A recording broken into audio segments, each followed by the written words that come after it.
আসসালামু আলাইকুম everyone, welcome to my channel Sharmin kitchen vibes. আপনাদের জন্য আমার আজকের রেসিপি হচ্ছে পাটিসাপটা পিঠা। এই পিঠাটা আমাদের অনেকের কাছেই খুব পছন্দের একটি পিঠা। আমি যেভাবে পিঠাটা তৈরি করে থাকি সেটাই আজকে আপনাদের সাথে শেয়ার করব।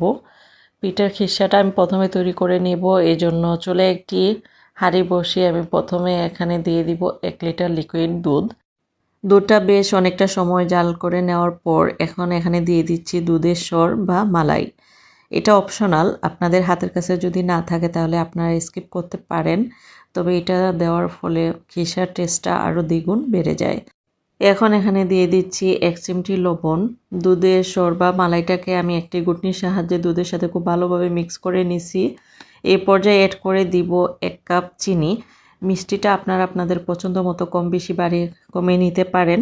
এখন একটা চামচের সাহায্যে আমি চিনিটাকে খুব ভালোভাবে নেড়েচেড়ে মিক্স করে দিব, যাতে করে চিনিটা খুব ভালোভাবে গলে যায়।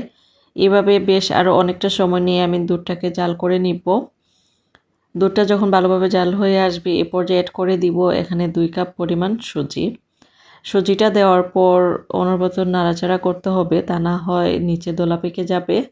5 মিনিটের মধ্যে সুজিটা বেশ অনেকটা ঘন হয়ে আসছে এবং আমার খিসাটাও প্রায় তৈরি হয়ে গেছে।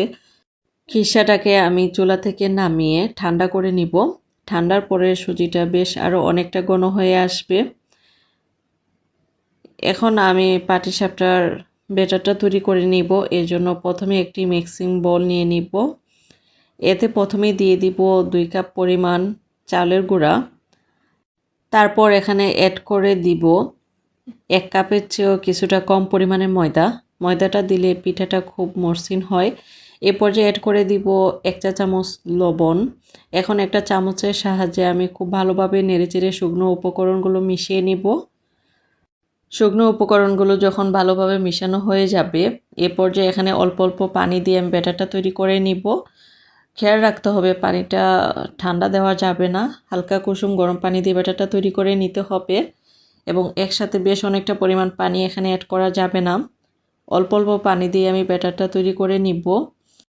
প্রথমে একটা চামচের সাহায্যে আমি ভালোভাবে নেড়েচেড়ে মিক্স করে নিব এবং একটু সময় নিয়ে এটাকে আস্তে আস্তে মিক্স করে নিতে হবে। এ পর্যায়ে আরও একটু পানি আমি এখানে অ্যাড করে দিব।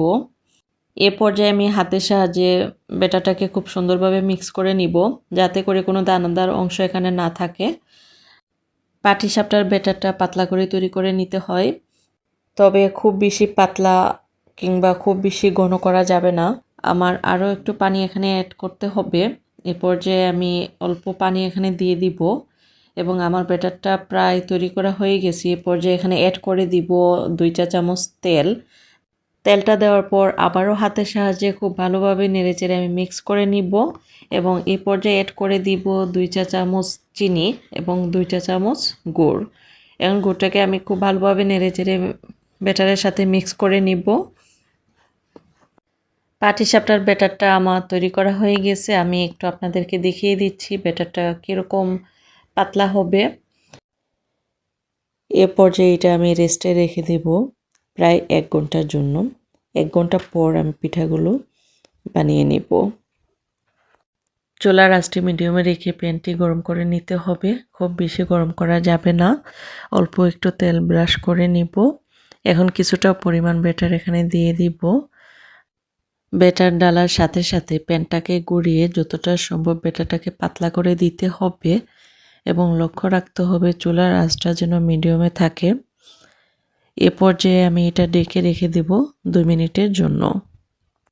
2 মিনিট পর ঢাকনাটা সরিয়ে দিব এবং পিঠার কালারটা যখন চেঞ্জ হয়ে আসবে এ পর্যায়ে আমি পিঠার এক পাশে খিসাটাকে দিয়ে দিব। খিসার পরিমাণটা যত বেশি দিব পিঠাটা খেতে ততটাই বেশি মজা লাগবে। খিসাটা দেওয়ার পর এবার একটা চাটুর সাহায্যে আমি পিঠাটা উল্টিয়ে দিব এবং সেমভাবে আমি আরেকটা বাস দিয়ে দিব। এইভাবে পিঠাটাকে আমি উল্টিয়ে পাল্টিয়ে প্রায় 1 মিনিটের মতো ভেজে নেব।